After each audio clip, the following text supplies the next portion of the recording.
Hello guys, আসসালামু আলাইকুম। সবাই কেমন আছেন? আজকে বানাবো ভেজিটেবল নুডলস।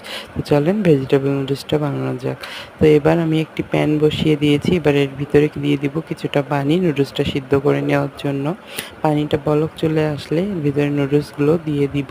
দিয়ে খুব ভালোভাবে সিদ্ধ করে নিব। সিদ্ধ হয়ে গেলে এগুলোকে ছেঁকে পানিগুলো ফেলে ধুয়ে পরিষ্কার করে চলে আসলাম ভেজিটেবল নুডলস রান্নার জন্য।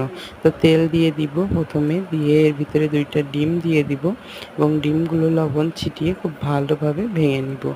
নিয়ে এর ভিতরে আবারও তেল দিয়ে দিব পেঁয়াজ কুচি, টমেটো কুচি, কাঁচামরিচ কুচি আর দিয়ে দিব কিছু বরবটি কুচি।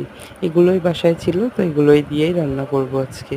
তো এর ভিতরে এবার দিয়ে দিব লবণ, হলুদের গুঁড়া, মরিচের গুঁড়া দিয়ে খুব ভালোভাবে এগুলোকে রান্না করে নিব। নিয়ে এগুলো সিদ্ধ হয়ে গেলে এর ভিতরে দিয়ে দিব নুডলসগুলো, দিয়ে খুব ভালোভাবে মিশিয়ে নিব। খুব ভালোভাবে মেশানো হয়ে গেলে এর ভিতরে ডিমের কুচিগুলো দিয়ে দিব।